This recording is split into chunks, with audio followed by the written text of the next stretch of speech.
Silas Hayes could hear everything. Every whispered conversation. Every footstep in the hallway. Every beeping machine around his hospital bed. He could hear the doctors telling his cousin that his brain was likely damaged beyond repair. He could hear his business partners discussing how to move his company's assets before he officially passed away. He could hear the nurses debating whether he felt pain when they changed his position. But Silas couldn't move, couldn't speak, couldn't even blink to show he was still inside this broken body. The accident had happened 3 weeks ago. His luxury car had skidded on black ice, flipped twice and slammed into a concrete barrier. The impact had severed something in his spine, trapped him in what the doctors called a persistent vegetative state. Except he wasn't vegetative. He was a prisoner in his own flesh, screaming silently while the world moved on without him. The worst part wasn't the paralysis. It was listening to people he'd trusted for years reveal their true nature. "If we wait another month, we can have him declared incompetent," his business partner, Frank Morrison, whispered near his bedside. "Then we move the company offshore. He won't know the difference." "What about his family?" another voice asked. "His cousin doesn't care. She just wants the insurance payout. No one really cares about Silas. He never cared about anyone else." Silas wanted to scream that he was right here, that he could hear them, that they were stealing everything he'd built. But his body refused to obey. He was trapped in darkness, listening to his life being dismantled piece by piece. Then the door opened and a different voice filled the room. "Good morning, Mr. Hayes. I'm Mary Johnson. I'll be cleaning your room today, but I wanted to introduce myself properly first." Her voice was warm and gentle, like sunlight breaking through storm clouds. Silas felt her presence beside his bed, and then something unexpected happened. She touched his hand, not to move him or check his vitals, but just to hold it for a moment. "I know you might not hear me," Mary continued, "but my aunt was in a condition like yours once. She could hear everything even when doctors said she couldn't. So I'm going to talk to you like you're listening just in case. Is that okay?" Silas felt something wet on his cheek.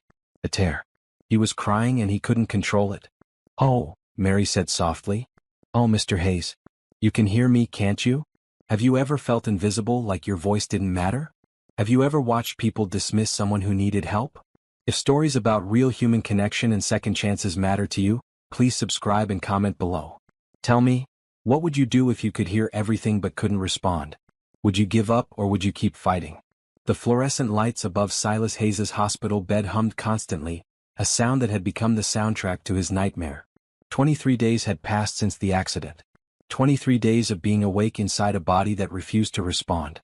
23 days of listening to people talk about him like he was already gone. Silas had spent 52 years building his commercial real estate empire. He'd been ruthless, efficient, and completely focused on success. He'd sacrificed relationships, ignored family, and kept everyone at arm's length. Now, lying paralyzed in bed, he was learning the cost of that isolation. His room at County Memorial Hospital was on the 4th floor, painted in pale blue walls that were supposed to be calming. Medical equipment surrounded his bed, monitors tracking his heart rate, for stands with bags of clear fluid, a ventilator helping him breathe. He'd been upgraded from the ICU 2 weeks ago when his vitals stabilized, but the doctors had made it clear they didn't expect improvement. Persistent vegetative state, Dr. Richard Patterson had told Silas's cousin Diane during morning rounds. Silas could picture the doctor's weathered face and tired eyes as he delivered the news. "His body functions, but there's no sign of consciousness. Brain activity is minimal. We recommend transferring him to a long-term care facility where he can receive appropriate management." Management. The word had echoed in Silas's mind.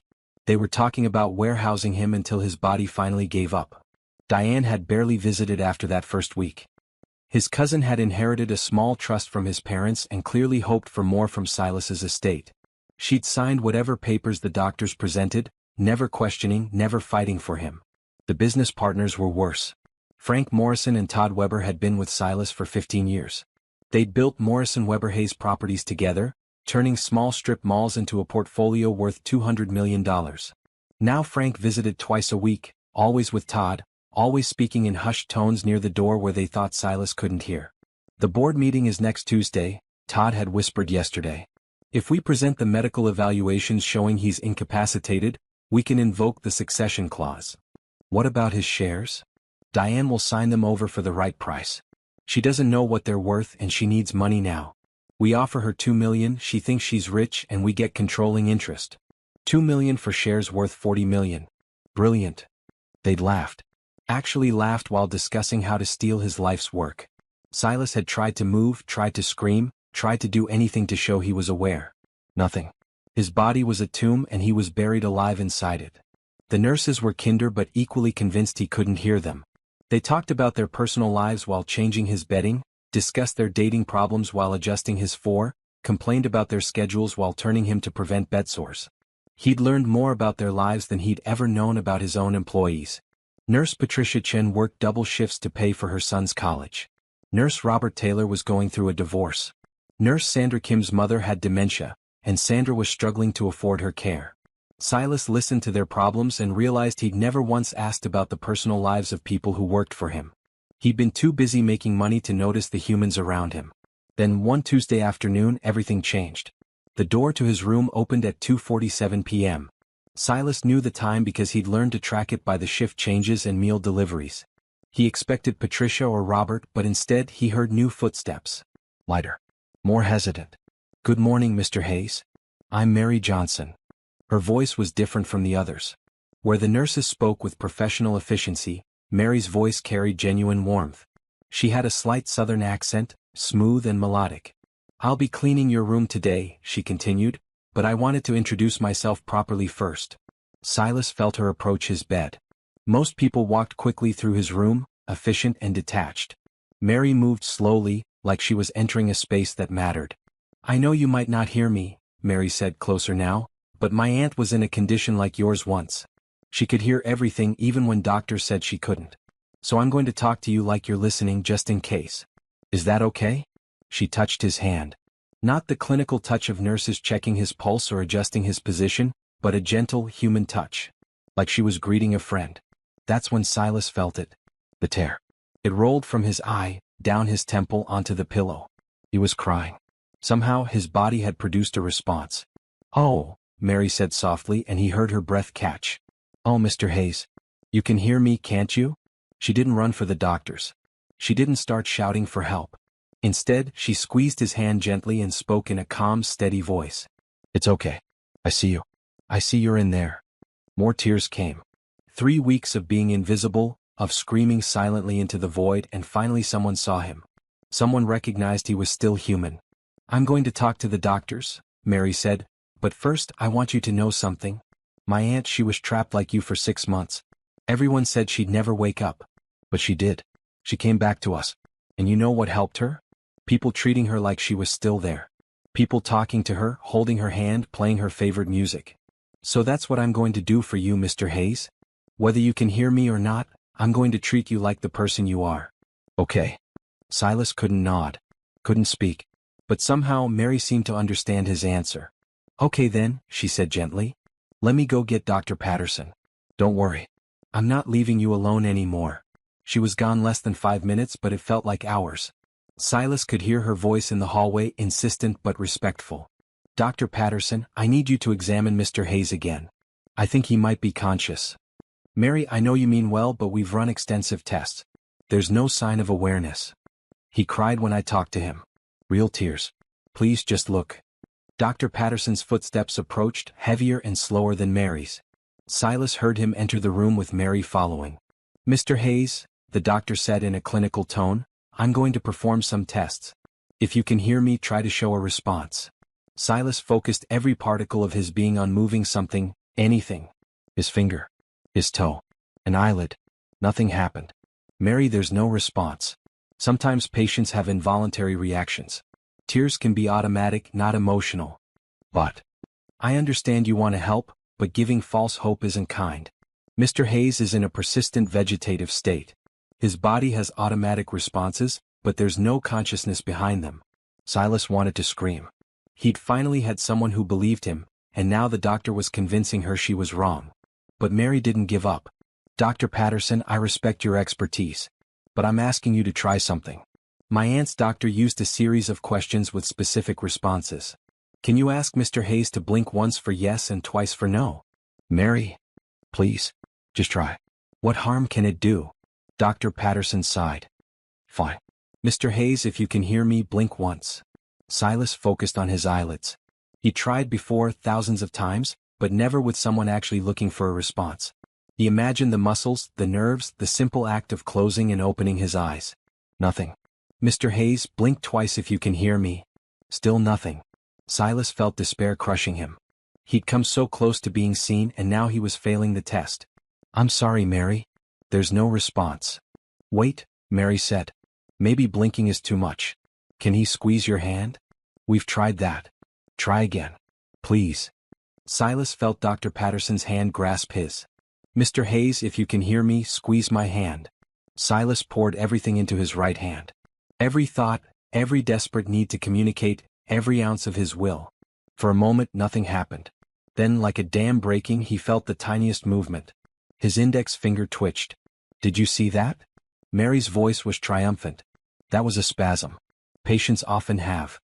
It wasn't a spasm. Ask him again. Dr. Patterson paused, then spoke more carefully. Mr. Hayes, if that was intentional, do it again. Squeeze my hand. Silas tried again. It was harder the second time, like the first attempt had drained him. But he felt it. Another small movement, barely perceptible, but there. My God, Dr. Patterson said quietly. Mary, you might be right. I need to run more tests. Extensive tests. This could be locked-in syndrome, not a vegetative state. What's the difference? Mary asked. Everything. If he's locked in, he's fully conscious. He can hear, think, understand. He just can't move or speak. We need to get neurology down here immediately. Dr. Patterson rushed from the room, already calling for specialists. But Mary stayed. She took Silas's hand again, her touch gentle and reassuring. You're not alone anymore, Mr. Hayes, she said softly.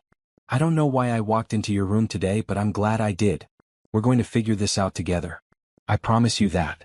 For the first time in 23 days, Silas Hayes felt something other than despair. He felt hope. The neurology team arrived within an hour.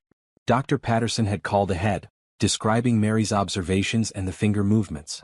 They brought equipment Silas had never seen before. Sensors, computers, devices with wires and blinking lights. Dr. Sarah Mitchell led the team. She was younger than Dr. Patterson, maybe 40, with short black hair and green scrubs. She spoke directly to Silas, not about him, which was already an improvement. Mr. Hayes, I'm Dr. Mitchell. I specialize in consciousness disorders. We're going to run some tests to determine your level of awareness. These tests won't hurt, but they'll take time.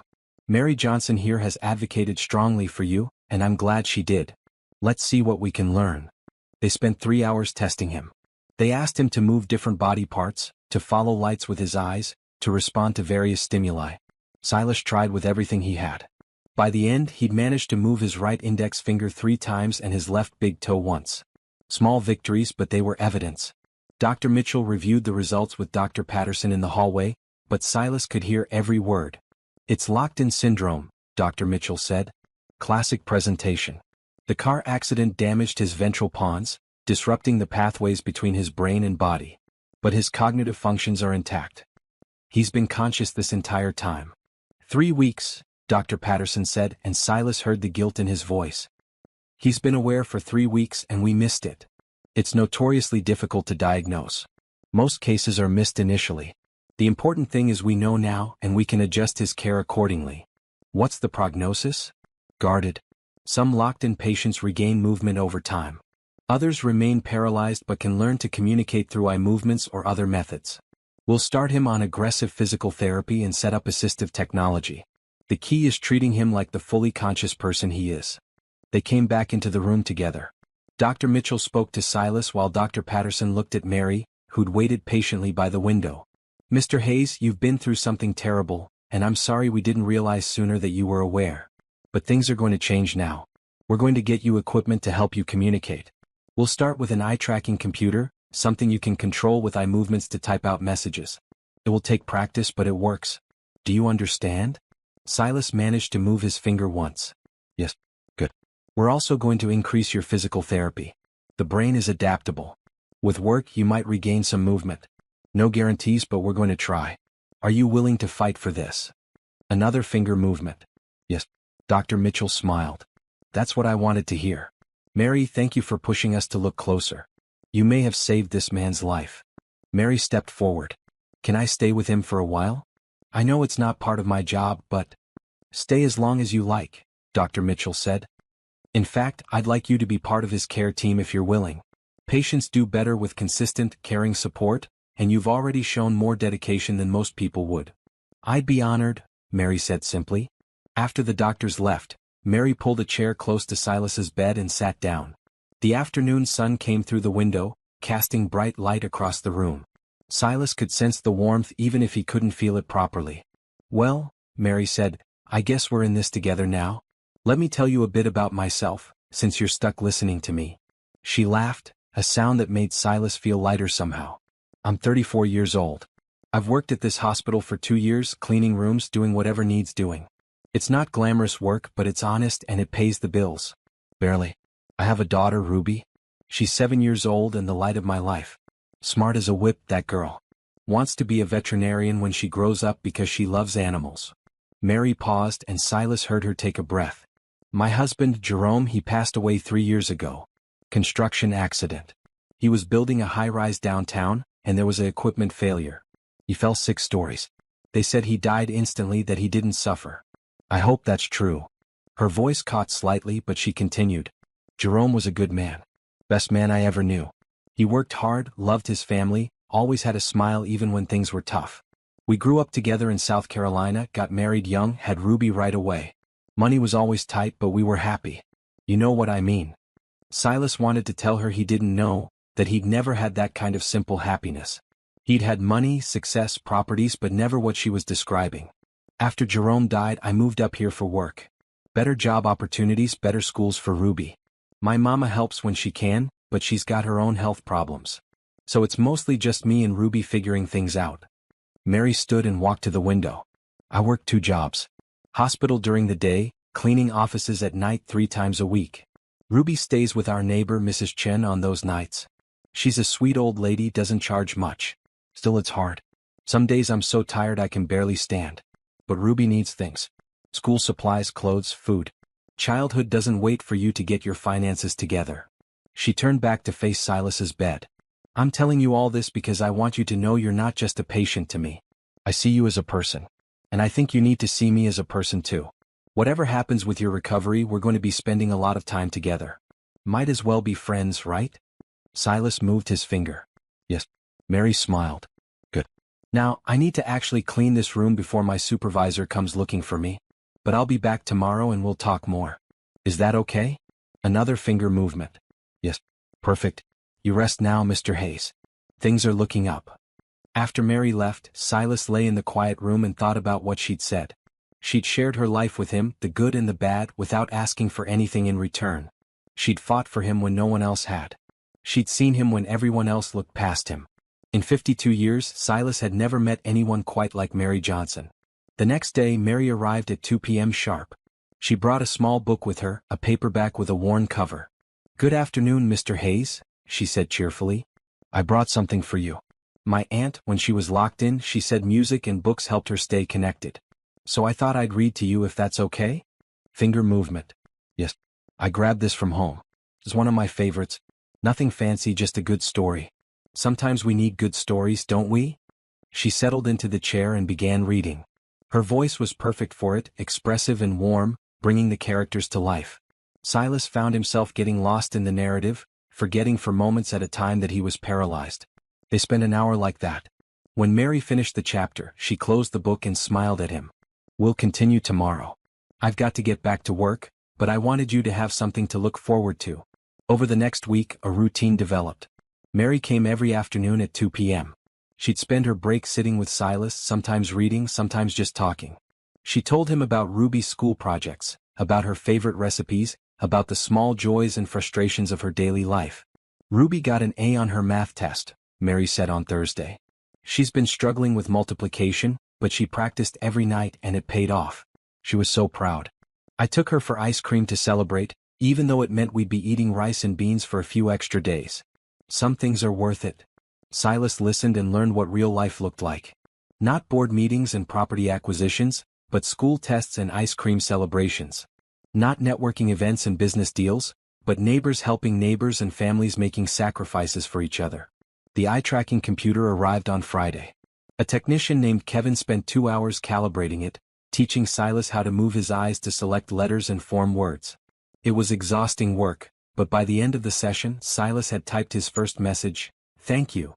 Kevin called Mary into the room. "He wanted to tell you something." Mary read the screen and her eyes filled with tears. "You're welcome, Mr. Hayes. You're so very welcome." That weekend, Silas practiced with the computer. It was slow and frustrating. Forming a single sentence took 5 minutes.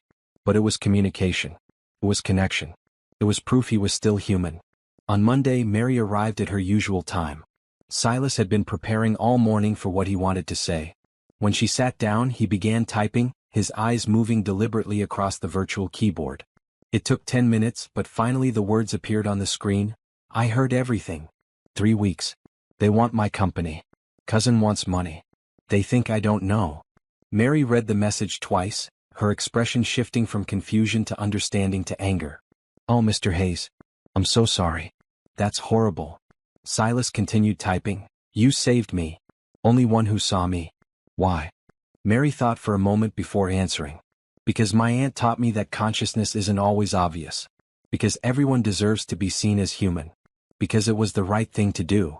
More typing. "Most people don't do right thing." "Maybe not," Mary agreed. "But that doesn't mean we should stop trying. My mama always said kindness costs nothing but means everything. I try to live by that." Silas typed slowly, "Never had friend like you." Mary reached over and gently squeezed his hand. "Well, you do now. And friends look out for each other. So tell me what you need. How can I help?" For the first time in 3 weeks, Silas felt like he might survive this. Not just physically but in every way that mattered. Mary had given him back his voice. Now he needed to use it. Tuesday morning brought new visitors. Frank Morrison and Todd Weber arrived at 10 a.m., their expensive suits and designer watches out of place in the sterile hospital room. Silas watched them through his limited vision as they stood near the door, speaking in low voices they clearly thought he couldn't hear. "The eye-tracking thing is a problem," Frank said. "If he can communicate." "The doctors say it's just basic responses," Todd interrupted. "Yes, no simple needs. Not like he can give detailed instructions or anything. His brain is still damaged." "Are we sure about that?" Patterson confirmed it yesterday. "The locked-in diagnosis doesn't change the fact that he can't run a company. We proceed as planned." They approached Silas's bed with practiced expressions of concern. Frank spoke first, his voice dripping with false sympathy. "Silas, buddy. We came as soon as we heard about the new diagnosis. This is great news. You're in there after all." Silas focused on the computer screen, moving his eyes to type. "Yes. Hear everything." The words appeared slowly, letter by letter. Frank and Todd exchanged a quick glance. "That's wonderful," Todd said. "We've been so worried about you. The business has been tough without your leadership." Silas typed, "How is company?" Good. We're managing. The board has been supportive. Everyone wants what's best for you. What happens now?" Frank leaned closer. "Well, the doctors say recovery will be long. Could be years before you're functional again if ever. In the meantime, the company needs leadership. We've filed papers to have Todd and me take over operations temporarily. Just until you're better." Diane signed off on it. She agreed it was best for everyone. Silas wanted to scream. They were taking over his company while pretending it was for his benefit. But he couldn't reveal what he'd heard, not yet. Instead, he typed, "Thank you for managing." "Of course, buddy. That's what partners do. You rest and focus on recovery. We'll handle everything else." They left 20 minutes later, satisfied they'd maintained the illusion. Silas lay in his bed, fury building inside him. He'd spent 30 years building that company. He'd sacrificed relationships, health, everything for success. And now these men were stealing it while he lay helpless. When Mary arrived at 2 p.m., Silas was still fuming. She took one look at his face and knew something was wrong. "What happened?" she asked, settling into her chair. Silas typed out the whole story. The visit, the false concern, the plans to take over his company. Mary listened, her expression growing more upset with each word. "That's theft," she said when he finished. "Plain and simple. Can't you tell someone? A lawyer." Silas typed, "And no proof. They never said it near computer. My word against theirs. What about recordings? Can we record them next time? Illegal without consent. Would be thrown out." Mary sat back frustrated. "So they just get away with it?" "For now. When I recover more, we'll fight. But takes time. Time they're using to steal from you." "Yes." Mary was quiet for a moment, then she spoke carefully. Mr. Hayes, I need to tell you something. I know what it's like to lose everything. When Jerome died, we had some savings. Not much, but enough to get by for a few months. Except Jerome's company tried to say the accident was his fault, that he wasn't following safety procedures. They wanted to avoid liability. Silas typed, "What happened?" "We fought. Got a lawyer, went to court. The lawyer worked on contingency, which was good because we had no money for legal fees. It took a year, but we won.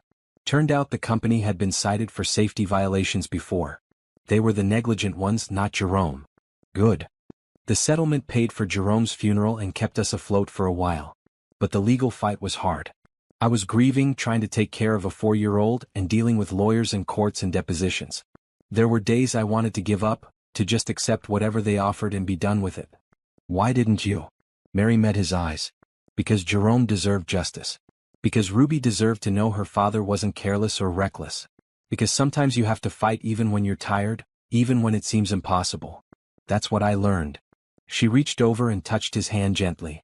"You'll get through this, Mr. Hayes. It might take time, but you're still here. You're still fighting. That counts for something." Silas felt something shift inside him.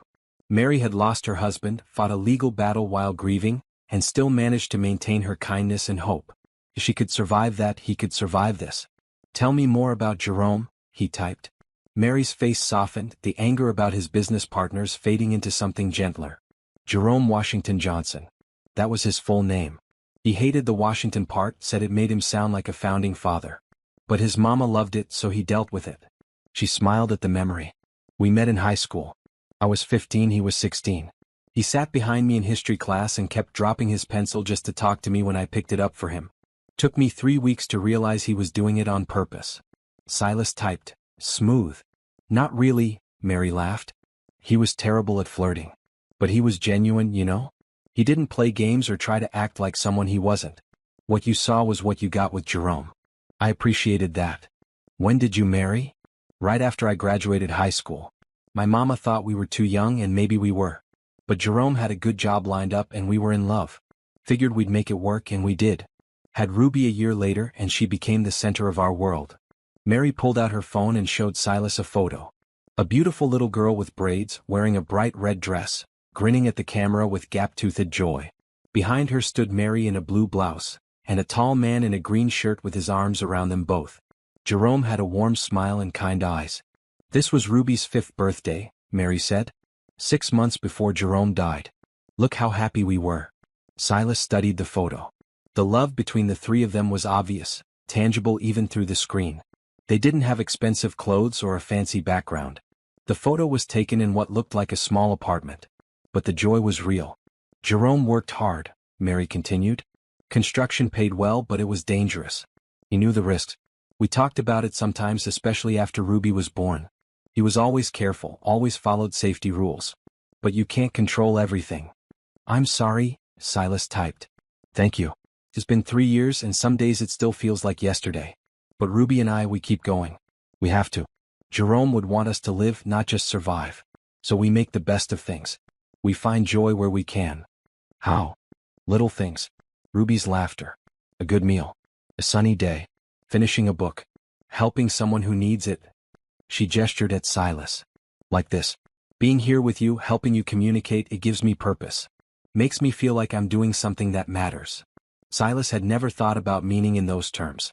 He'd always defined success by numbers, dollars, properties, deals closed. But Mary found meaning in moments, in connections, in small acts of kindness. "Jerome used to say that rich isn't about money," Mary said. "It's about having people who love you and being able to help others. He said the richest man in the world is the one who goes to bed knowing he made someone's day better." "Wise man," Silas typed. "He was. I miss him every day. But I'm grateful for the time we had. Some people never get to experience that kind of love. I was lucky." They sat in comfortable silence for a while. Then Mary checked her watch and sighed. "I need to get back to work. But I'll be here tomorrow. Same time." After she left, Silas thought about her words. She'd lost her husband, was raising a daughter alone on minimum wage, and still considered herself lucky. He had millions in the bank, properties across 3 states, and had never felt lucky at all. Something was deeply wrong with that equation. The following week, Dr. Mitchell increased Silas's physical therapy.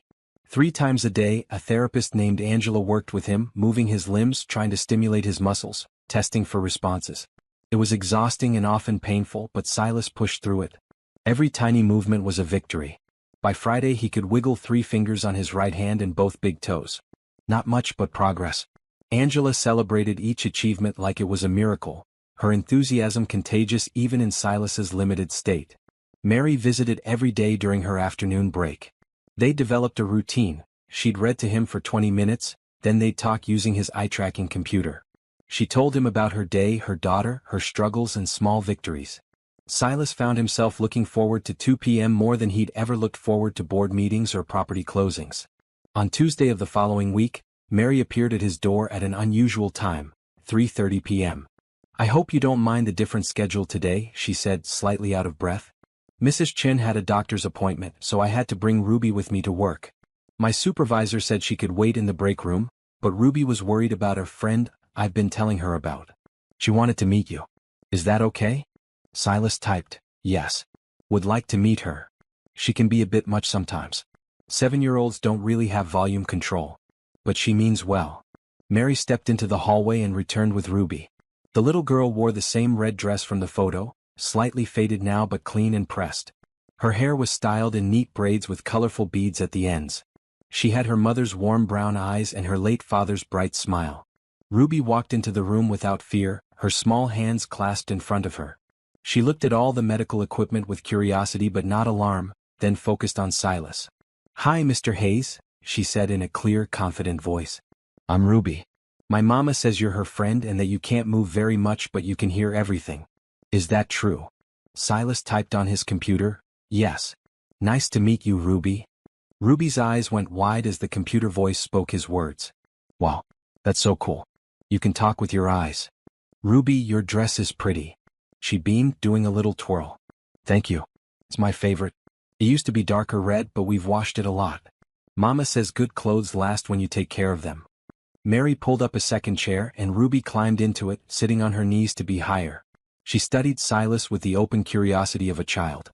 "Mama said you were in an accident and got hurt. That must have been scary." "It was," Silas typed. "I bet. When I fell off the jungle gym at school I broke my arm and that was scary too.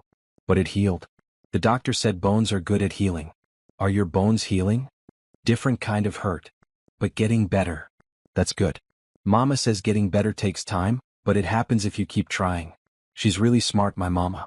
She knows lots of things." "She does," Silas agreed. Ruby launched into a story about her school day with the kind of enthusiastic detail only a child could provide. She talked about her teacher, Mrs. Rodriguez, who let them have extra recess because everyone finished their spelling test quickly. She described the butterfly they'd seen on the playground and the game of tag she'd played with her friends. Silas found himself absorbed in her story. She spoke to him like he was a regular person, not a patient or a curiosity. She made eye contact, waited for his typed responses, and treated the conversation like any other. "Do you have a favorite color?" Ruby asked suddenly. Silas had to think about it. No one had asked him about his preferences in years. "Blue," he finally typed. "Blue is nice. Mine is red like my dress. Red is happy." "Don't you think red is happy?" "Yes. Very happy." "Do you have kids?" The question caught Silas off guard. "No." "Oh, that's sad. Kids are fun." "Well, I'm fun. Some kids are annoying. But mostly we're fun." Mary laughed. "Ruby, that's not polite." "But it's true, Mama. Tommy in my class eats paste. That's annoying." "Sounds annoying," Silas typed, surprising himself with the playful response. Ruby giggled. "See, Mama? Mr. Hayes thinks so too." For the next hour, Ruby entertained Silas with stories, questions, and observations. She showed him a drawing she'd made at school, a picture of a house with flowers and a big sun. She explained each element in detail, pointing out the purple flowers and the yellow sun with rays shooting out in all directions. "I like to draw," she announced. "I'm going to be an artist and a veterinarian when I grow up." "You can be 2 things, right?" "Yes. Can be anything you want." "That's what my mama says. She says I'm smart and can do whatever I set my mind to." "Do you think I'm smart?" Silas typed carefully, "Very smart. Also kind. Like your mama." Ruby's whole face lit up. "Thank you. You're nice, Mr. Hayes. I like you." Those simple words hit Silas harder than any business compliment ever had. This child, this bright, honest, beautiful child liked him. Not his money or his properties or his business success. Just him. I like you too, Ruby. Eventually, Mary had to take Ruby to the break room so she could finish her work. But before they left, Ruby did something unexpected. She walked right up to Silas's bed, carefully avoiding the wires and tubes, and gently patted his hand. I'll come visit you again, okay? You don't have to be lonely. After they left, Silas lay in the quiet room and realized he was crying again. But these weren't tears of despair. They were something else entirely. Something he hadn't felt in decades. He felt valued. Not for what he could do or what he owned, but simply for existing. The next day, Mary apologized for Ruby's visit. I hope she wasn't too much. She can be overwhelming. Silas typed quickly, she was perfect. Best visitor I've had. Really? You're not just being polite. Really? She's special. Like her mother. Mary blushed slightly. Thank you. She is special. She's my whole world. Over the following weeks, Ruby became a regular visitor. On days when Mrs. Chen couldn't watch her, Mary would bring her to the hospital. Ruby would sit with Silas, doing homework at the small table in his room or drawing pictures while her mother worked. She talked to him about everything. School drama, her favorite TV shows, the stray cat she wanted to adopt but they couldn't afford. She showed him her math homework, and Silas helped her when she got stuck, using his eye-tracking computer to guide her through problems. You're really good at math, Ruby observed one day. Were you a teacher? No. Businessman. What kind of business? Buildings. Properties. Like a builder? Did you build houses? Bought and sold them.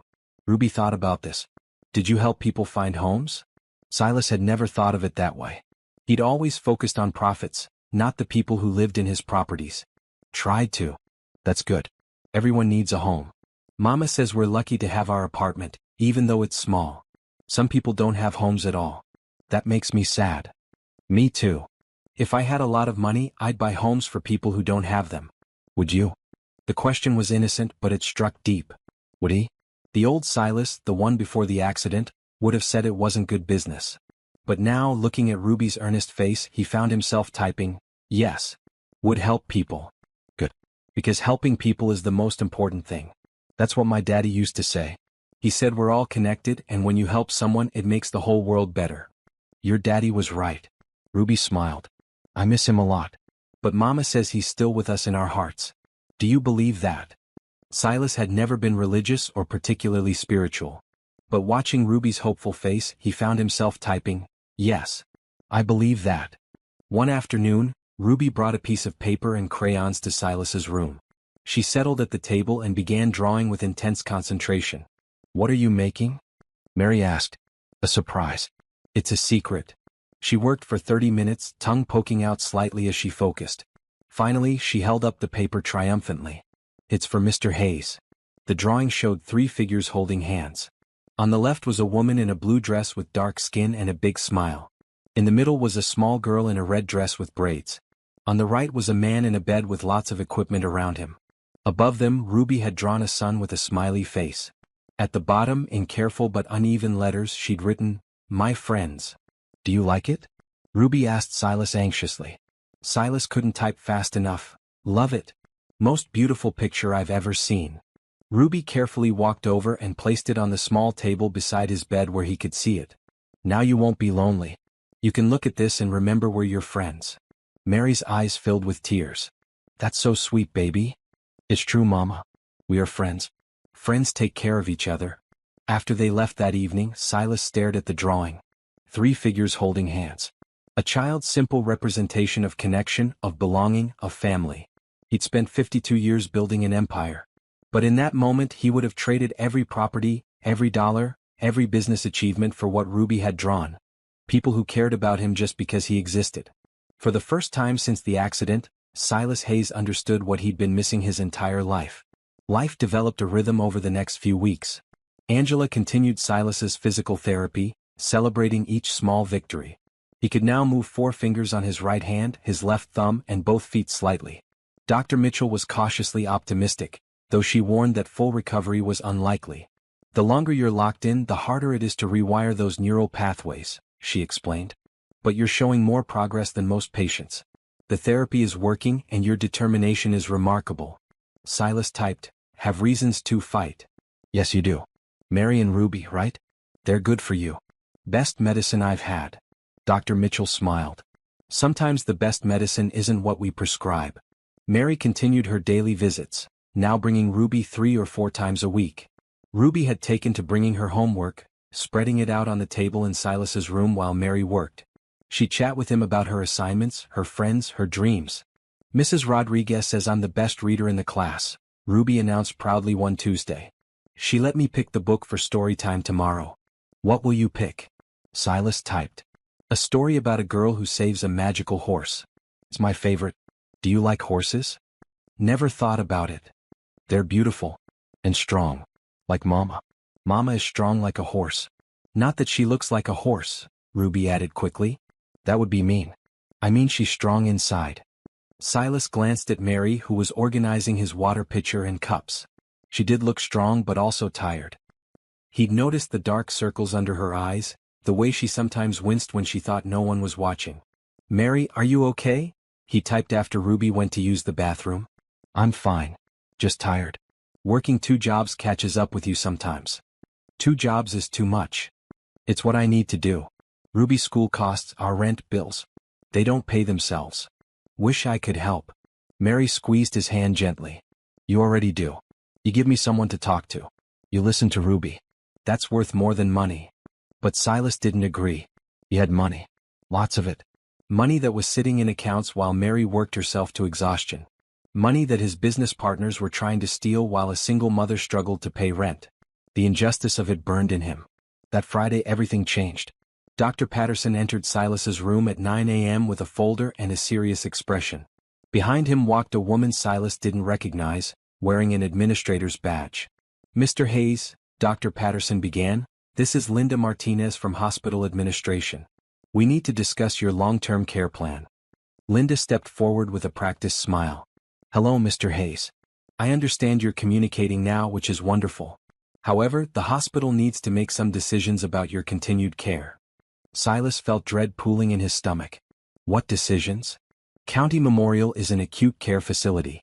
We're not equipped for long-term rehabilitation patients. You've been here for 7 weeks. Insurance is pressuring us to move you to a more appropriate setting. Where? Linda consulted her folder. We've identified a facility in Riverside, about 200 miles from here. Riverside Extended Care specializes in locked-in syndrome and severe neurological conditions. They have excellent therapists and all the equipment you need. 200 miles? Yes. I know it's far, but they have space available, and your insurance has approved the transfer. Your cousin has already signed the consent forms. Of course Diane had signed. She didn't care where he went as long as she got her money. When? Next Friday. 1 week from today. We'll arrange medical transport, and all your records will be transferred. The staff at Riverside will continue your therapy. After they left, Silas lay in his bed, panic rising. Riverside was 200 miles away. Mary would never be able to visit. He'd lose his only connection to the outside world, his only friends, his only hope. He'd be alone again. When Mary arrived at 2 p.m., she found him agitated. His heart rate monitor was beeping faster than usual, and his face showed clear distress. What's wrong? She asked immediately. Silas typed out the whole story, the transfer, Riverside, Diane signing 1 week. Mary's face went pale. No. They can't do that. They can. They are. But you need people you know. You need consistency. Starting over in a new place with new staff. I'll be alone. Mary sat down heavily in her chair. There has to be something we can do. Can we fight it? Talk to the doctors? Insurance decision. Cousin already signed. Then we get a lawyer. No time. No money for legal battle.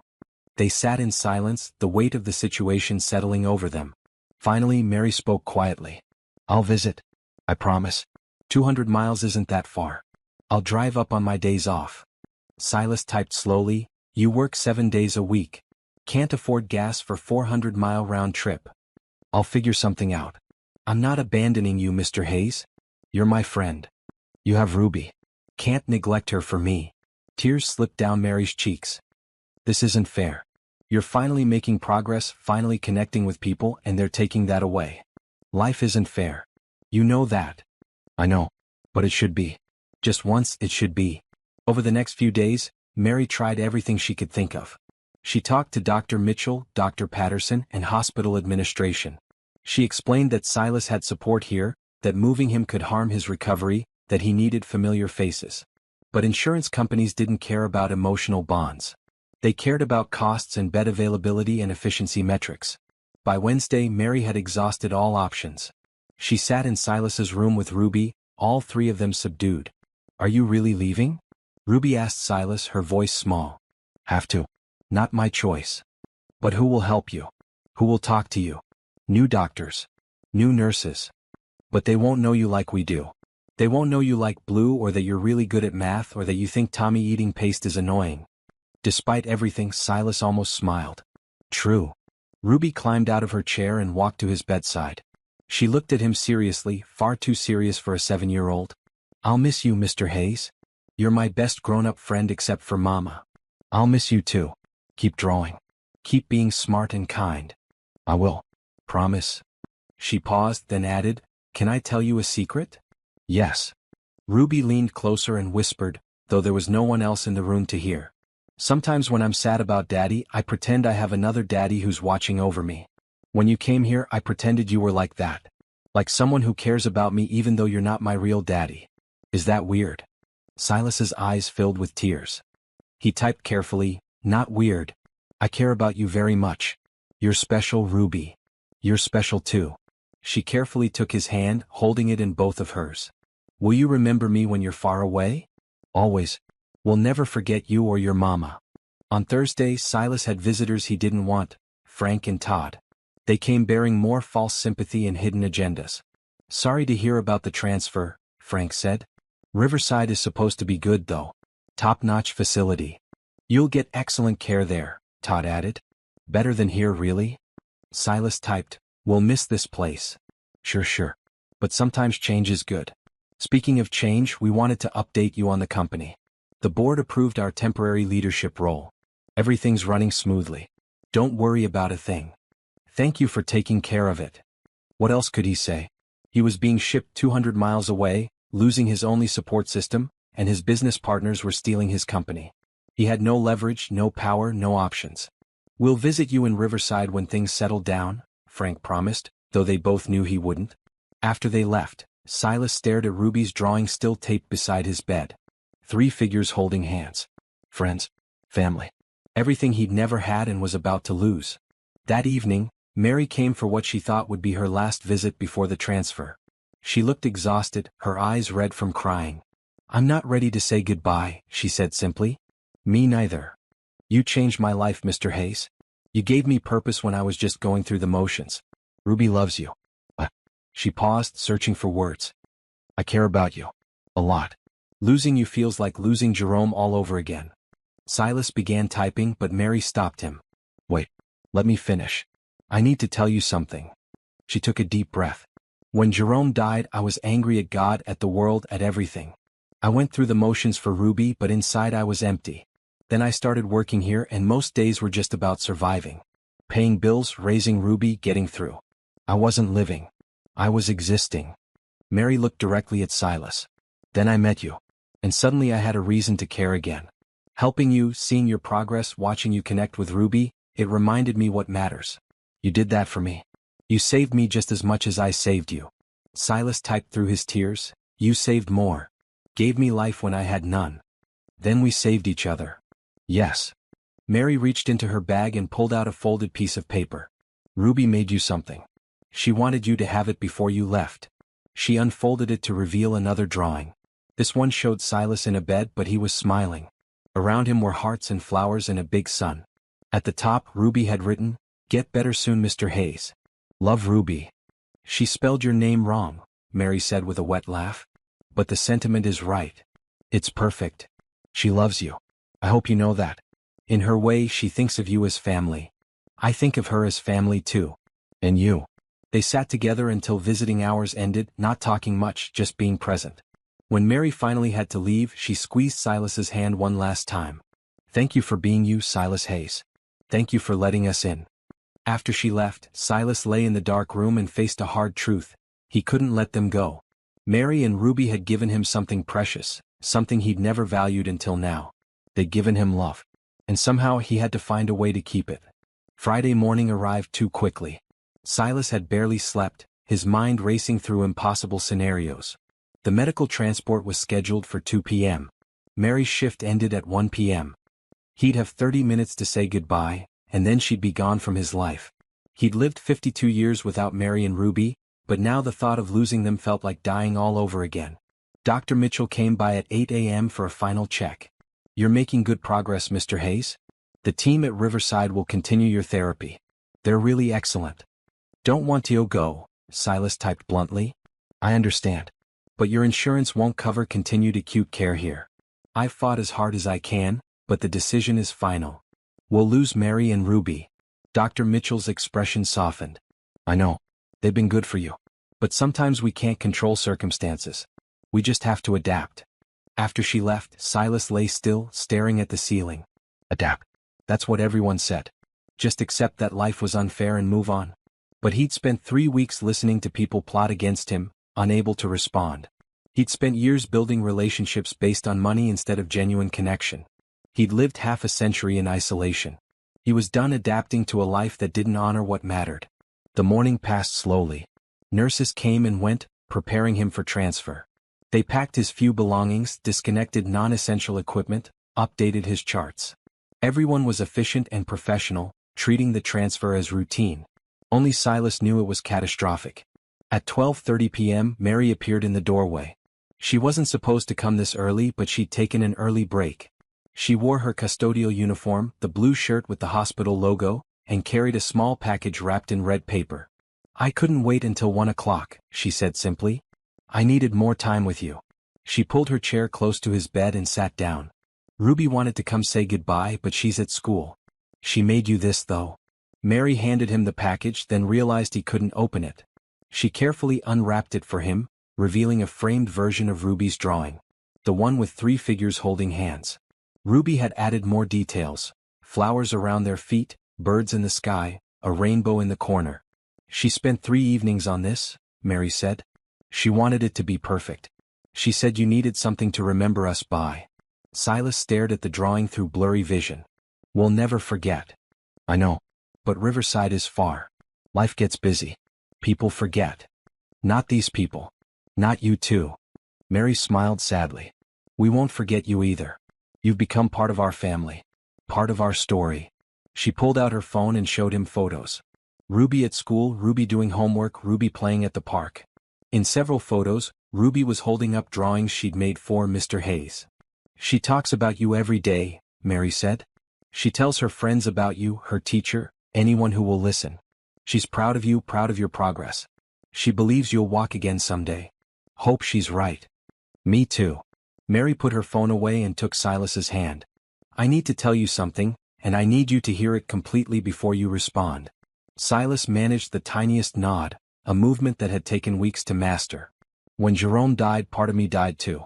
The part that believed in goodness, in fairness, in hope. I kept going for Ruby, but inside I was hollow. Every day was just about surviving until the next day. I smiled when I needed to, laughed when Ruby needed me to, but it was all hollow." She paused, gathering her thoughts. "Then I walked into your room. And you were trapped, suffering, completely alone. And something in me woke up. Because here was someone who needed help, really needed it, and I could actually do something. For the first time since Jerome died, I had purpose." Tears slipped down Mary's cheeks. "Helping you, talking to you, watching you improve, it reminded me why life matters. You gave me back my hopes, Silas. You saved me from drowning in grief. And I need you to know that." She leaned closer. "So even though you're leaving, even though Riverside is far away, you've already changed my life. You've made me better. Ruby's happier because I'm happier. We're both better because we knew you." Silas tried to type, but his vision was too blurred with tears. Mary wiped his eyes gently with a tissue. "I know you want to respond, but just listen for a moment. I believe you're going to recover. I believe you'll walk again, talk again, live again. And when you do, I hope you remember us.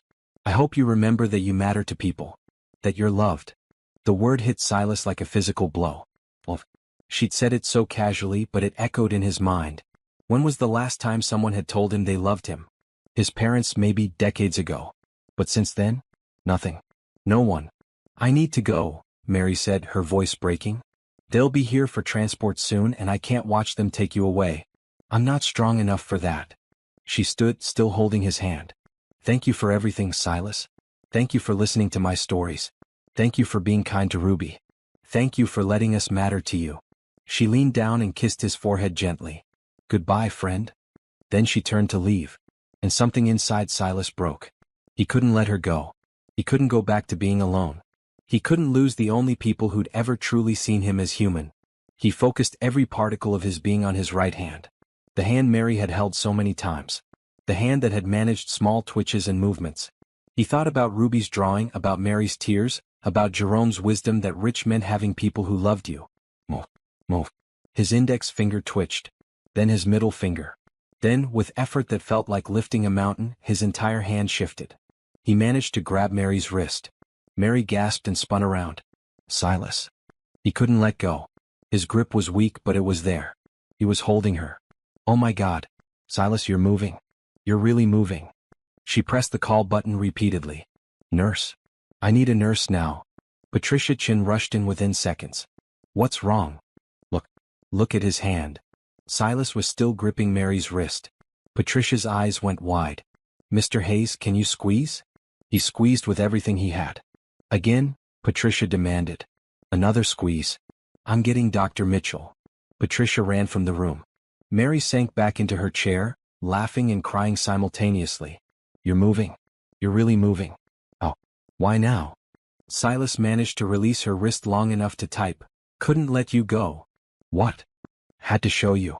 Can't lose you and Ruby. You're my family. More tears streamed down Mary's face. We're your family? Yes. Only family I have.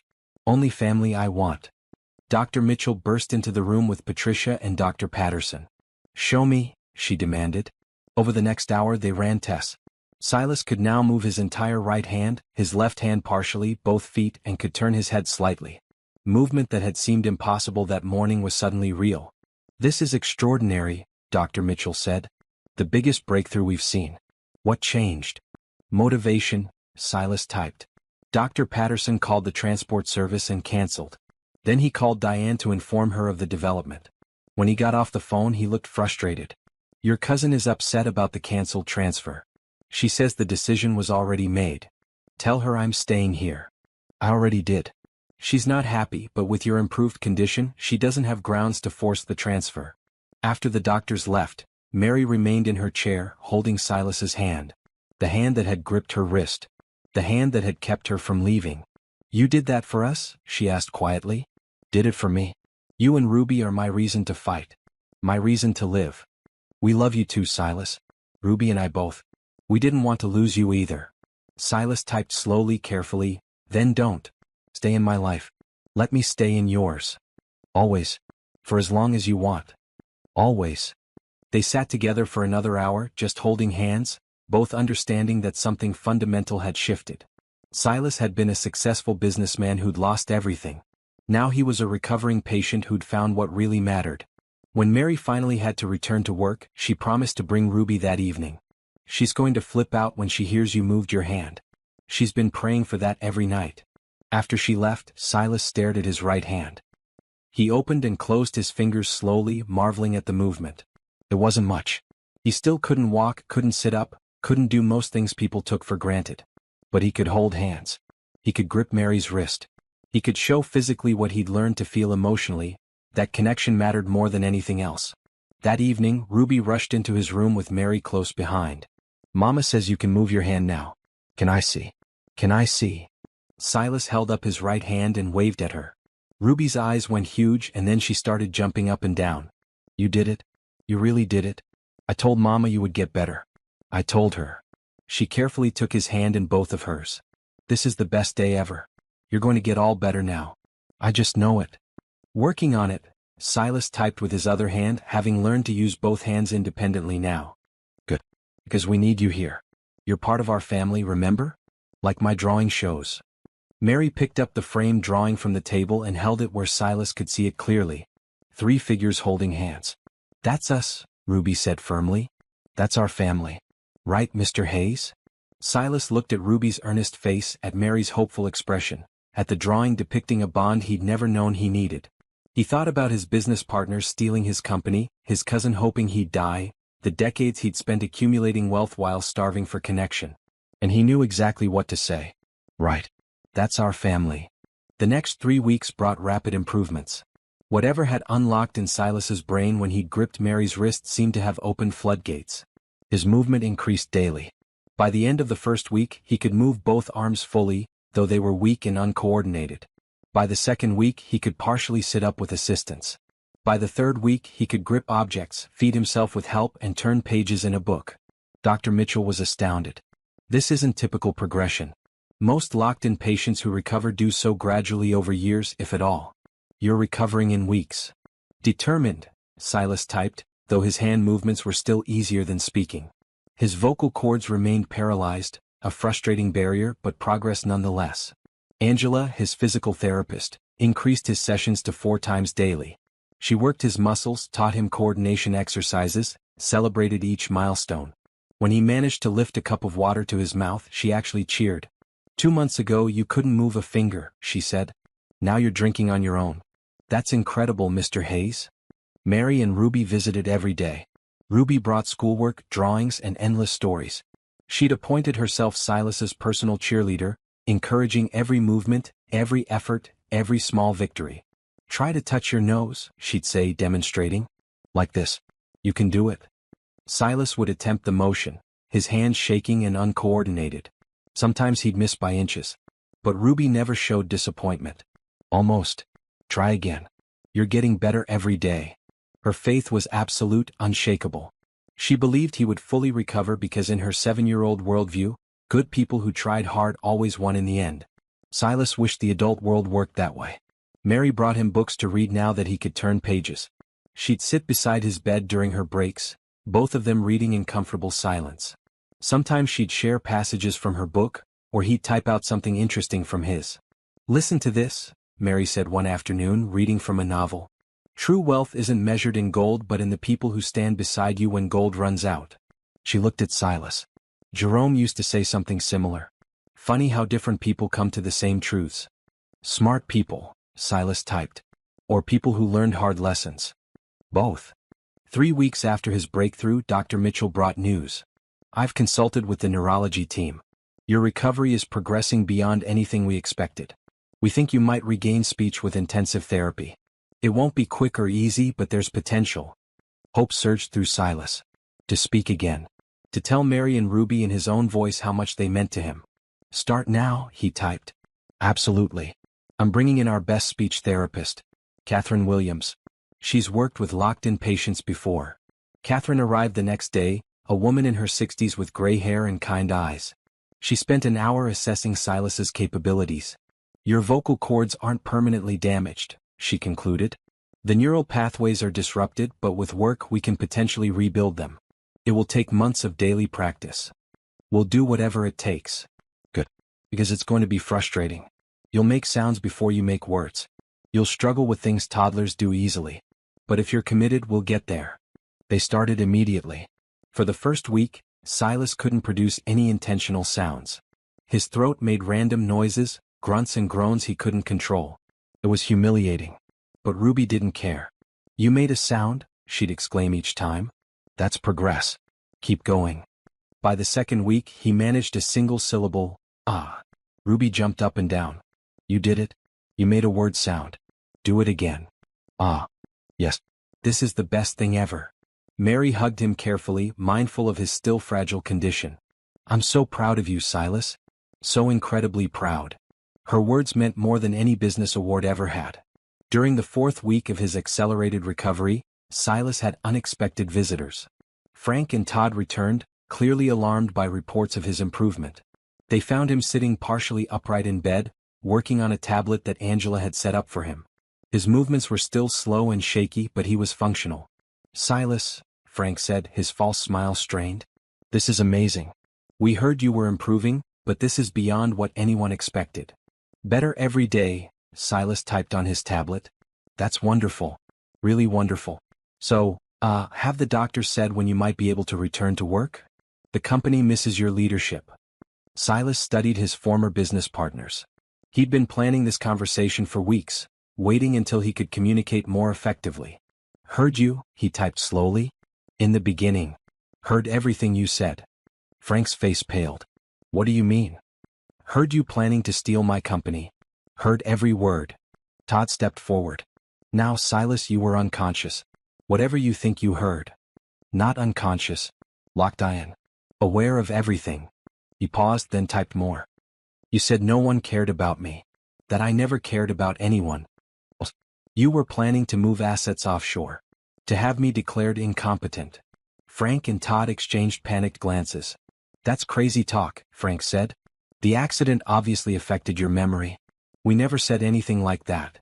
Silas had expected this.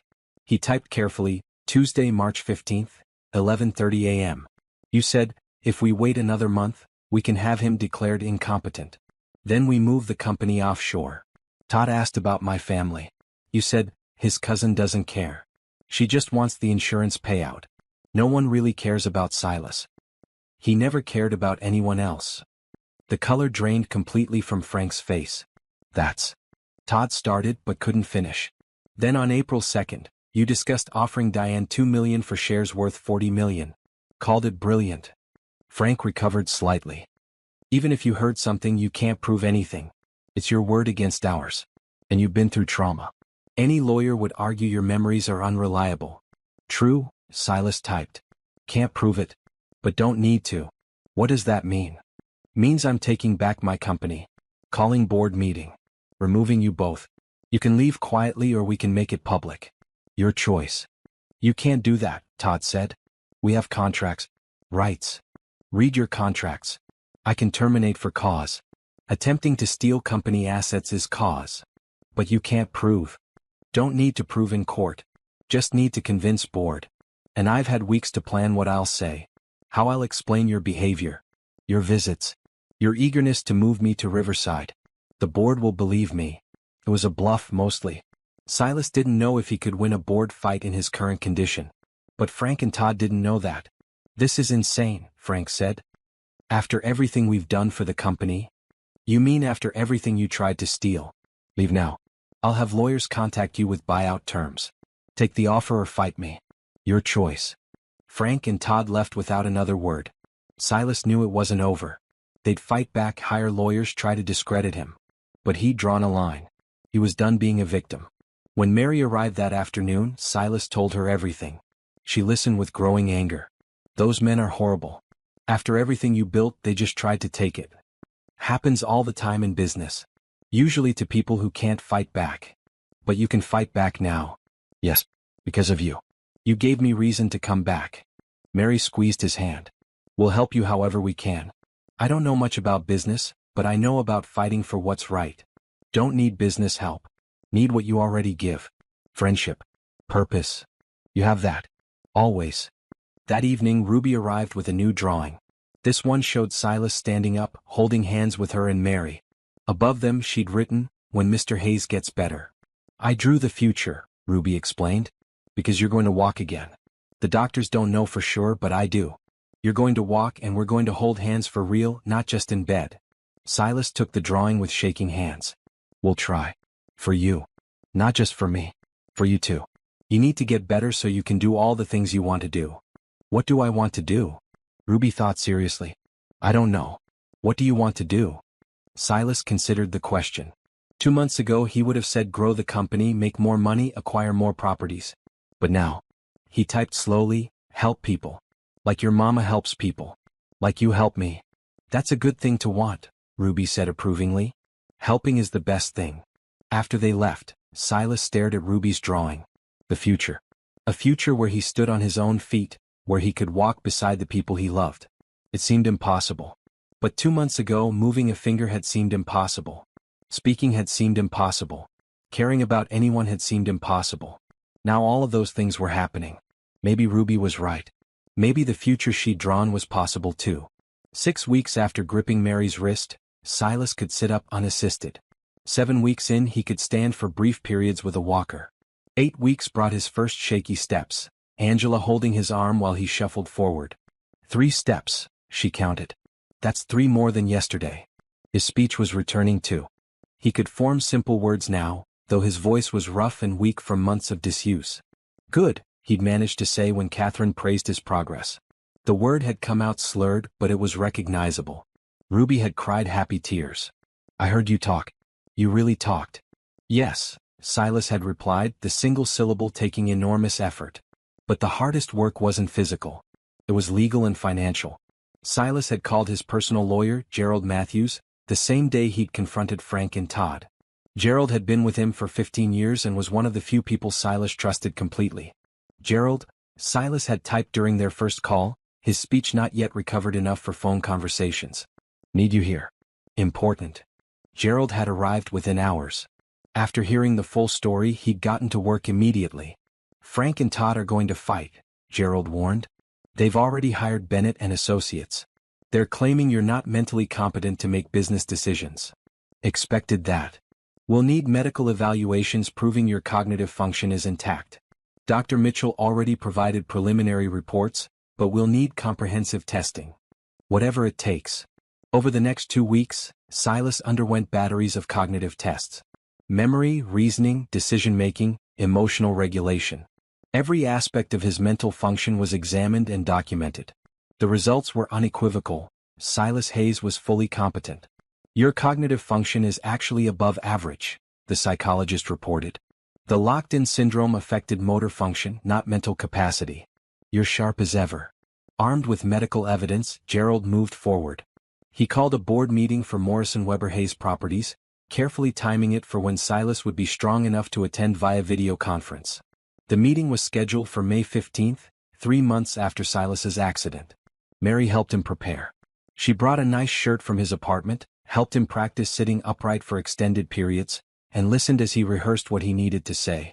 You're going to do great, she assured him. Just tell the truth. Let them see you're still you.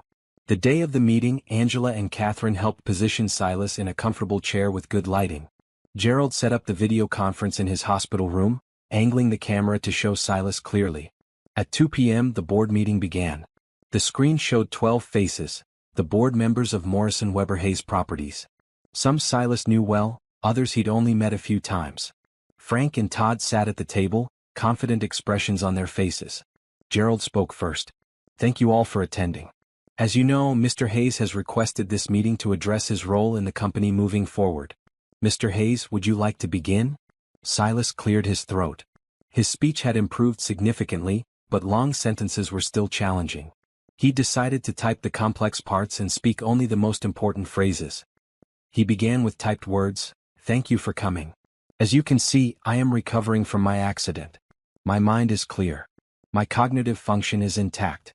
I have medical documentation to prove this. Then he spoke slowly but clearly. I heard everything. The board members leaned forward. Silas continued typing. During my locked-in state, I was fully conscious. I heard conversations, including conversations about my company, about moving assets, about having me declared incompetent, about taking advantage of my condition. Frank interrupted. These are serious accusations with no basis in fact. Silas has been through trauma. His memories are unreliable. Let me finish, Silas typed then spoke. Not accusations. Facts. He'd prepared meticulously for this moment. With Gerald's help, he documented dates, times, and specific conversations. He couldn't prove what was said, but he could create a narrative that explained suspicious behavior. Why did Frank and Todd visit me only twice in the first 6 weeks after my accident? Why did they encourage my transfer to a facility 200 miles away? Why did they immediately file for temporary leadership instead of waiting to see if I would recover? He paused, letting the questions sink in, then continued, because they wanted me out of the way. They saw my accident as an opportunity, not a tragedy. That's ridiculous, Todd said. We were trying to keep the company running during a crisis. Silas spoke again, his voice stronger. Then why push transfer? Why not wait? Board member Janet Rodriguez spoke up. That's a fair question. The urgency to move you seemed unusual at the time.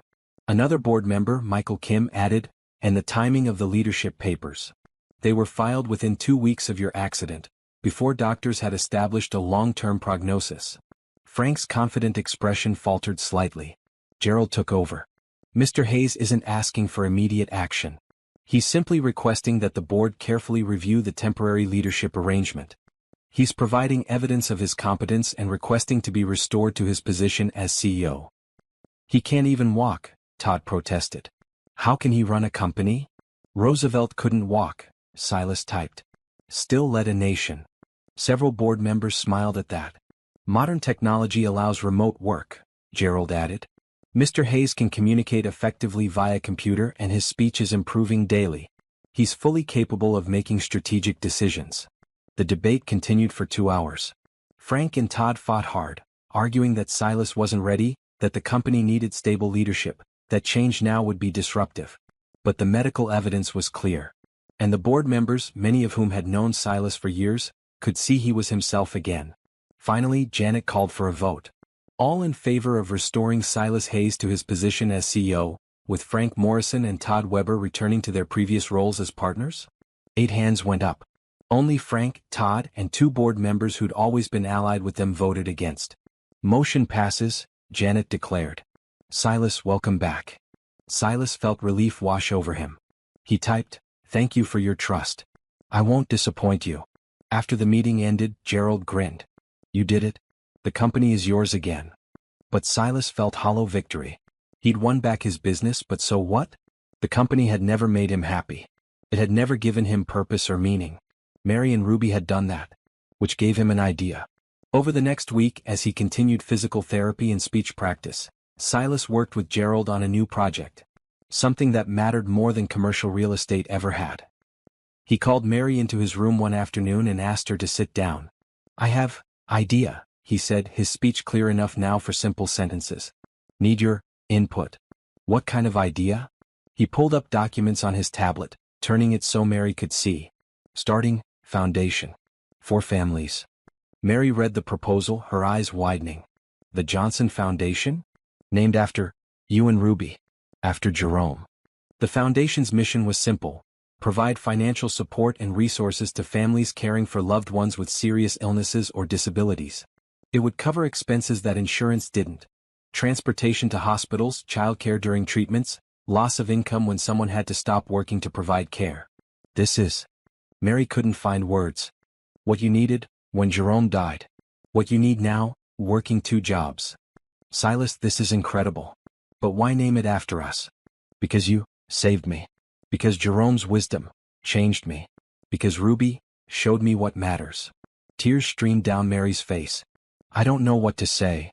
"Say, you'll help. Need someone who understands. Someone with heart." "Help how?" Silas pulled up another document, a job offer. Director of the Johnson Foundation, with a salary 3 times what Mary made at both her current jobs combined. "Want you to run it." Mary stared at the offer. "Silas, I can't. I'm not qualified. I clean hospitals. I don't run foundations." "You care. You understand. Can learn everything else. But..." "Please," Silas said. It came out clearly, the single word carrying all his hope. "Need you.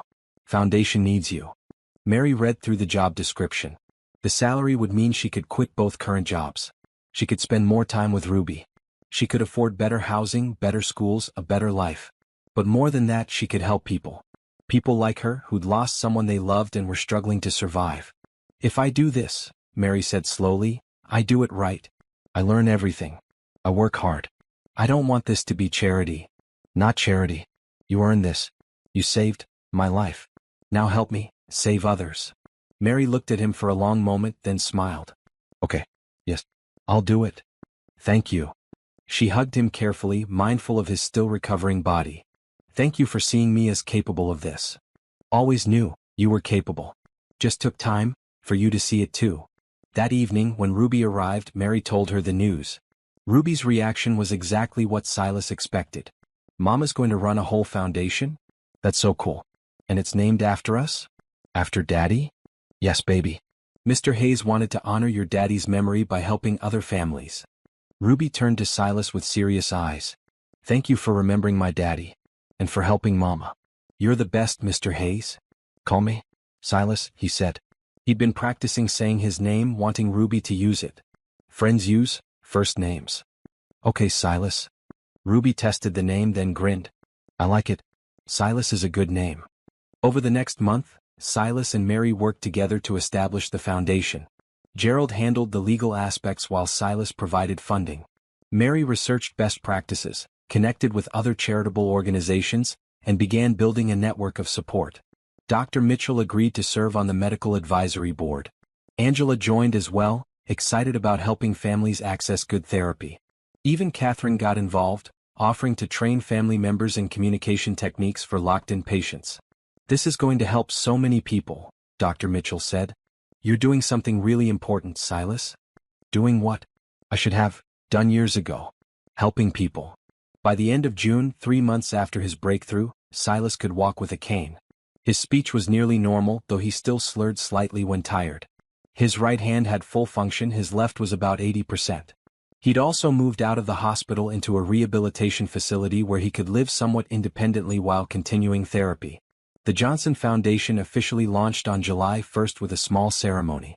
Silas gave a speech, his voice strong and clear. "3 months ago I was trapped in my own body. I could hear everything but couldn't respond. I felt invisible, forgotten, abandoned. Then Mary Johnson walked into my room and saw me. Really saw me. She treated me like a person when everyone else saw a vegetable. She talked to me, read to me, brought her daughter to visit me. She gave me a reason to fight for recovery. This foundation exists because of what Mary taught me, that everyone deserves to be seen, to be valued, to be supported. It exists to help families like hers, families struggling to care for loved ones while holding their own lives together. It exists because kindness matters, because hope matters, because love matters. We can't prevent tragedy, but we can support people through it. That's what the Johnson Foundation will do." The local news covered the launch. The story gained traction. Billionaire nearly dies, experiences breakthrough, starts foundation to help others. It was a feel-good narrative that people shared widely. But for Silas, it wasn't about publicity. It was about purpose. He'd spent 52 years building wealth. Now he'd spend however much time he had left building something that actually mattered. By August, Silas had moved into an accessible apartment near the foundation's offices. He still used a cane and couldn't climb stairs easily, but he was functional. He could dress himself, cook simple meals, and live independently. The foundation was growing faster than anyone expected. Within the first month, they'd helped 20 families cover medical transportation costs, childcare expenses, and lost wages. Word spread quickly among social workers and hospital staff about this new resource. Mary was a natural at her new role. She met with every family personally, listened to their stories, and found creative ways to help them. She'd hired a small staff, an accountant, an administrator, and 2 case workers. But she insisted on staying connected to the people they served. "I was where they are," she told Silas. "I know what it feels like. I can't forget that." Ruby had started 3rd grade and loved telling her classmates about the foundation. She'd appointed herself the official foundation artist, creating drawings for their newsletters and website. "This one is of a family getting help," she'd explain, showing Silas her latest creation. "See, they're sad here, but then the foundation helps them and they're happy here." Her drawings were simplistic but powerful. They captured something essential about hope and human connection that professional graphics never quite managed. Silas spent his days split between foundation work and continued therapy. Angela had him on a strict exercise regimen. Catherine worked with him on vocal endurance. He was determined to keep improving. But the best parts of his days were the moments with Mary and Ruby. They'd fallen into an easy rhythm.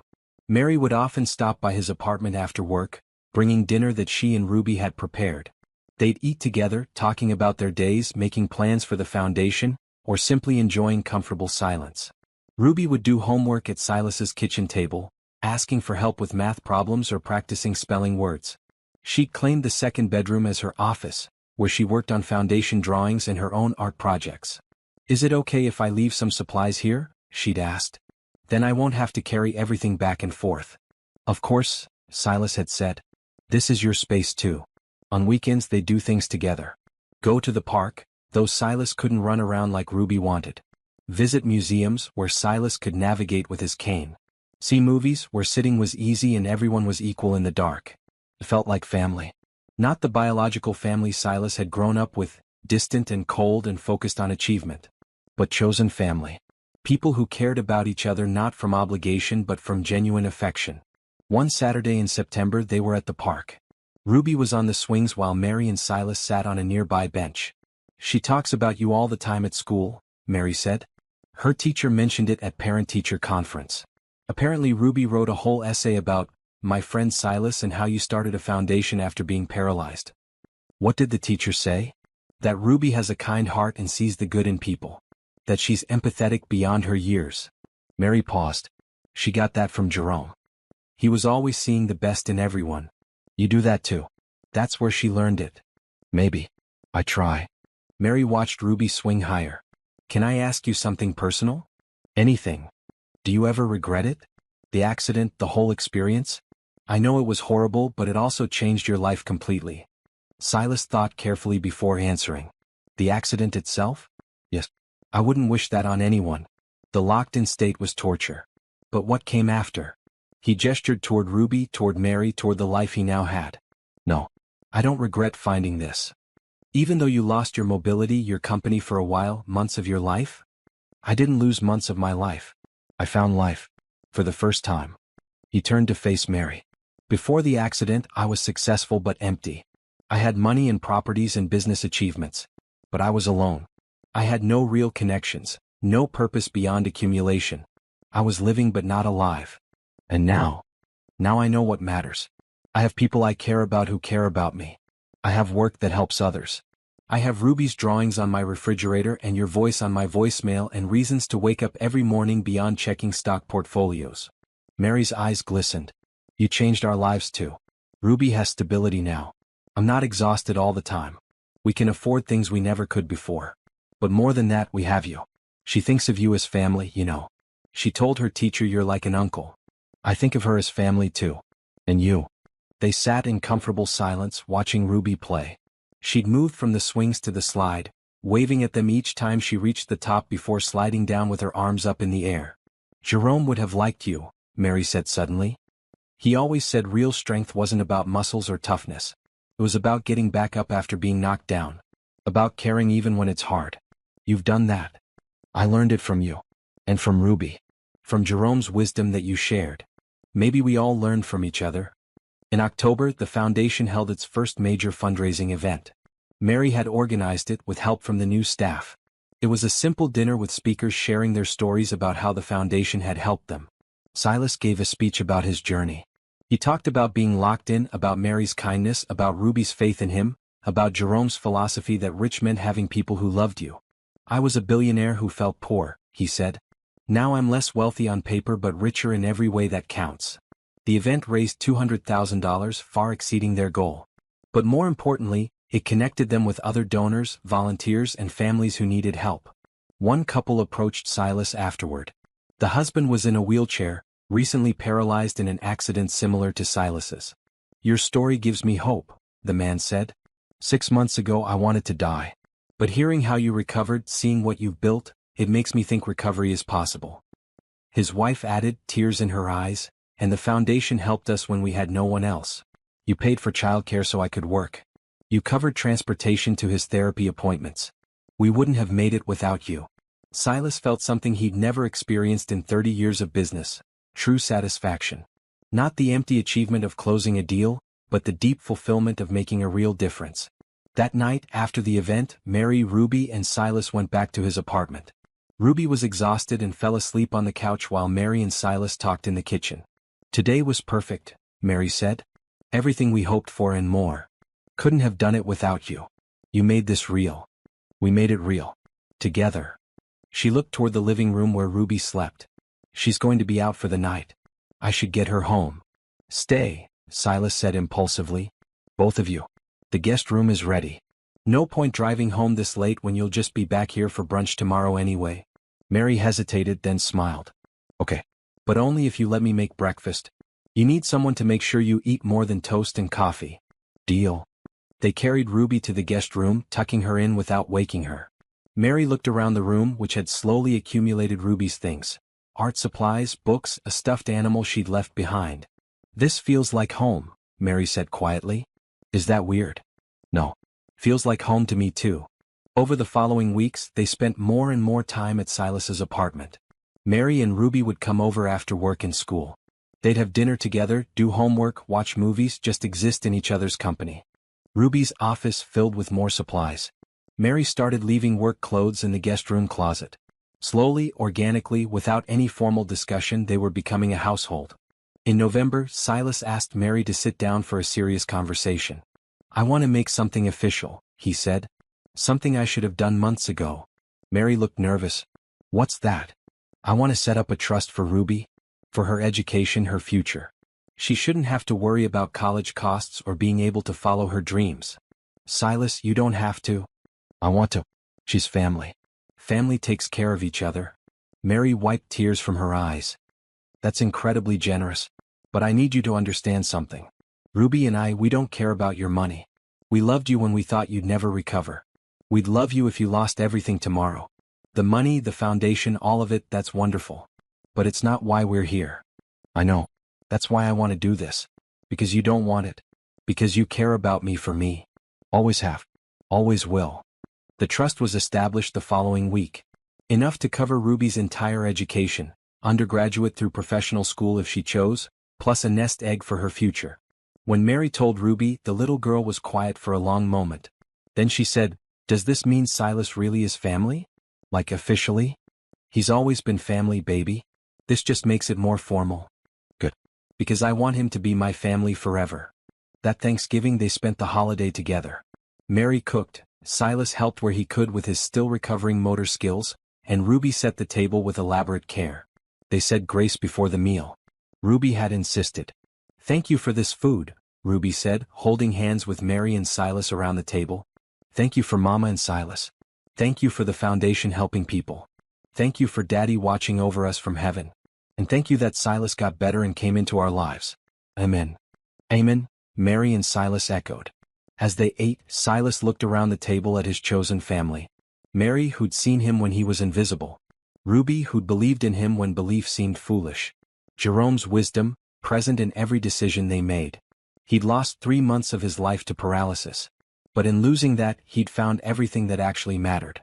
Christmas approached quickly. The foundation was thriving, having helped over 100 families in its first 6 months. Mary had expanded the staff and was developing programs for different types of family crises. Silas continued improving. He could walk without a cane for short distances, though he still used it for stability. His speech was nearly perfect. His hand coordination was at about 90%. Dr. Mitchell said he'd likely never fully recover, but he'd come far beyond what anyone predicted. "You're one of the most remarkable cases I've seen," she told him during a checkup. "Most locked-in patients who recover take years and never regain this level of function. You did it in months. Had good reasons to recover." Mary and Ruby. "Yes, I know. They're good for you. They're everything." The foundation's 1-year anniversary was planned for January 1st, but they decided to hold a smaller celebration on December 20th for the families they'd helped. It would be a party with food, music, and time for people to share their stories. Ruby was in charge of decorations. She'd spent weeks making paper snowflakes, drawing holiday scenes, and creating name tags for everyone. "Everyone needs to feel special," she explained to Silas. "So I'm making sure each person has something pretty with their name on it." The day of the party arrived with light snow falling. The foundation's office space, which Mary had made warm and welcoming, filled with families. Children ran around playing while parents connected and shared experiences. The staff circulated, making sure everyone had food and felt included. Silas gave a short speech, thanking everyone for being part of the foundation's first year. "This foundation exists because of one woman's kindness and one little girl's faith. Mary Johnson saw me when I was invisible. Ruby Johnson believed in me when hope seemed impossible. They taught me that family isn't just about blood. It's about who shows up, who cares, who stays." He looked directly at Mary and Ruby. "They showed up for me. This foundation is our way of showing up for you." The room erupted in applause. Several people were crying, including Mary. After the speech, families mingled and talked.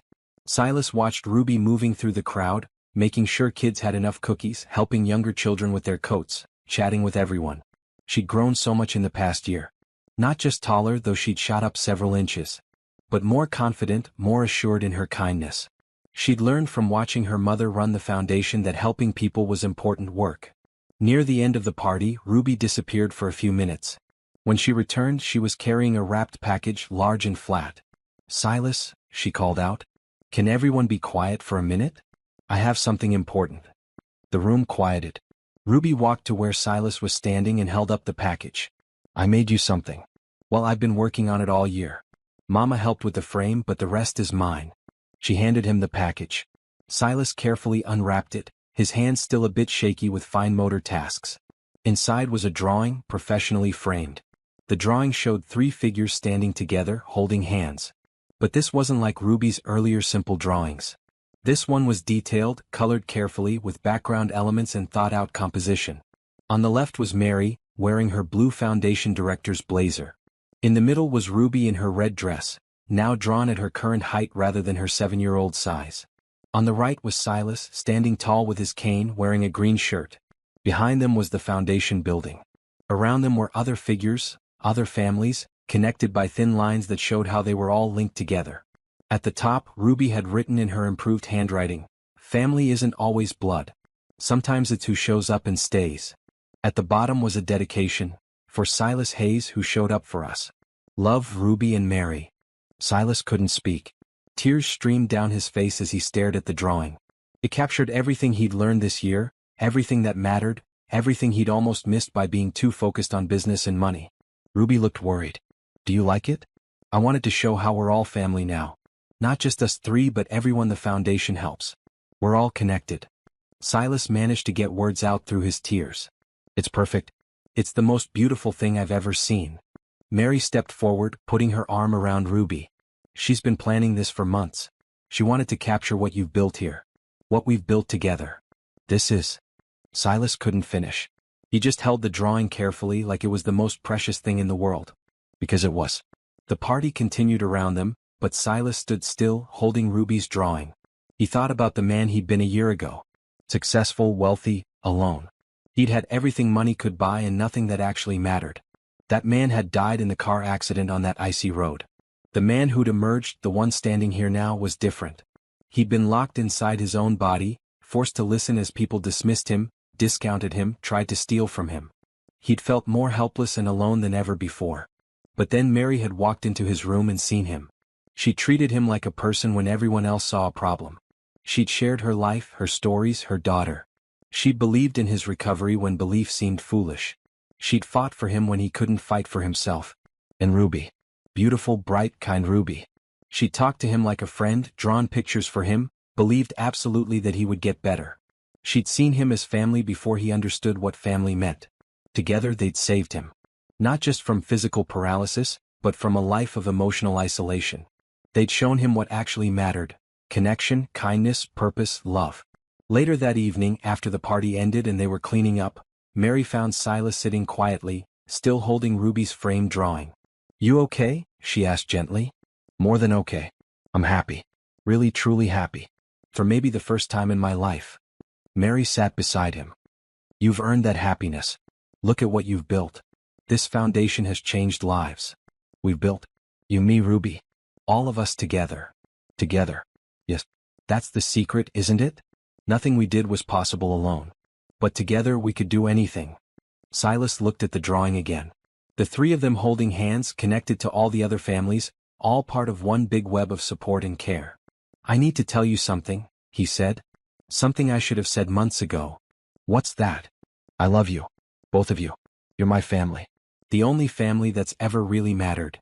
Mary's eyes filled with tears. "We love you too, Silas. You're Ruby's person. The one she turns to when she needs help or wants to share good news. You're her chosen uncle, her special friend, her hero. And you're my best friend. My partner in this foundation work. The person I trust most in the world." She paused, then added softly, "My family." They sat together in comfortable silence, holding Ruby's drawing between them. Outside, snow continued falling, covering the city in white. Inside, in the foundation's warm offices, 2 people who'd found each other in the darkest circumstances sat surrounded by evidence of what they'd built. Not a business empire. Not wealth or properties or acquisitions. But something far more valuable: a community of care. A web of support. A family not bound by blood but by choice, by showing up, by staying. Ruby came running back into the room, having finished putting away the last of the decorations. "Can we get hot chocolate? There's a place down the street that's still open." "Absolutely," Silas said. "Let's celebrate properly." As the 3 of them walked down the snowy street toward the cafe, Ruby held both their hands. Silas on one side, Mary on the other. She swung their arms slightly, happy and carefree, completely secure in the knowledge that she was loved and protected. Passers-by saw them and smiled. A black woman, a white man and a black child, clearly together, clearly family. Not in the traditional sense but in the way that mattered most. They got their hot chocolate and sat by the window watching snow fall. Ruby told them about her plans for the foundation's next year, her ideas for new drawings, her dreams for how they could help even more families. "We should have a kids program," she said. "So kids with sick parents have someone to talk to. Because it's scary when your parent is sick. I remember when Daddy got hurt. It was the worst day ever." Mary and Silas exchanged glances. Ruby rarely talked about Jerome's death directly, but when she did, it was with this kind of practical wisdom. "That's a good idea," Mary said. "We could have counselors and group activities. And art therapy," Ruby added. "Drawing helps when you're sad. I know because I used to draw pictures of Daddy after he died. It made me feel closer to him." "Art therapy is perfect," Silas agreed. "You could even help design the program." Ruby beamed. "Really? I could help. You're part of this foundation. Your ideas matter." As they talked and planned and dreamed, Silas felt something he'd never experienced in 52 years of life: completeness. He wasn't missing anything. He wasn't striving for the next achievement or acquisition. He wasn't empty despite his success. He was just here, present with people he loved who loved him back. His business partners had been right about one thing. The old Silas had never cared about anyone but himself. He'd been too busy building wealth to notice he was impoverishing his soul. But that Silas was gone. The car accident had destroyed him. The new Silas, the one Ruby had helped create, the one Mary had believed in, cared deeply. About Mary and Ruby, about the families they served, about using his resources to make the world a little bit better. That night, as Silas got ready for bed in his apartment, he hung Ruby's drawing on the wall opposite his bed. It was the last thing he'd see before sleeping and the first thing he'd see when waking. 3 figures holding hands. Family. Before the accident, he'd had everything except what mattered. After the accident, he'd lost almost everything except what mattered most. And in that loss, he'd finally found what he'd been missing his entire life: purpose, connection, and love. Frank and Todd had stolen nothing. They tried, but they'd failed. Because you can't steal what truly matters. You can't take someone's capacity for love or their chosen family or their sense of purpose. Diane had wanted his money, his company, his assets. She was welcome to try. Because Silas had already won the only competition that mattered. He had Ruby's drawings on his walls. He had Mary's voice on his phone. He had a foundation helping families who needed support. He had reasons to wake up each morning that had nothing to do with profit margins or stock portfolios. He'd been paralyzed, helpless, voiceless. And in that complete vulnerability, he'd finally learned to truly live. As Silas drifted off to sleep, he thought about Jerome. The man he'd never met but whose wisdom guided everything. Jerome had been right all along. Rich isn't about money. It's about having people who love you and being able to help others. By that measure, Silas Hayes was the richest man alive. But really, it was a beginning. The foundation continued growing, helping more families each year. Ruby grew up involved in the work, eventually going to college for social work. She never forgot the lessons she learned from her mother's strength and Silas's transformation. Mary continued as director, expanding programs and reaching more communities. She never remarried, but she built a full life surrounded by chosen family and meaningful work. And Silas kept improving. He walked without a cane within 2 years. He spoke without any impediment within 3. But he never forgot where he'd been, never lost sight of what mattered. Every morning he looked at Ruby's drawing. 3 figures holding hands. Family isn't always blood. Sometimes it's who shows up and stays. Mary and Ruby had shown up when he was at his lowest. They'd stayed through his recovery. They'd become his family when he'd thought family was something he'd never have. And Silas had shown up for them too. Not with money, though that helped. But with presence, with care, with genuine love. Because in the end, that's what saved them all. Not wealth or success or business acumen. But love. Pure, simple, transformative love. The kind of love that sees someone when they're invisible. The kind of love that believes in recovery when hope seems foolish. The kind of love that builds families from choice rather than obligation. That was the real miracle. Not Silas's physical recovery, though that was remarkable. But the recovery of his humanity. His capacity to care. His ability to love and be loved. He'd been locked in his body for months. But he'd been locked out of real life for 52 years. Mary and Ruby had freed him from both prisons. And for that, Silas Hayes would be grateful every day for the rest of his life.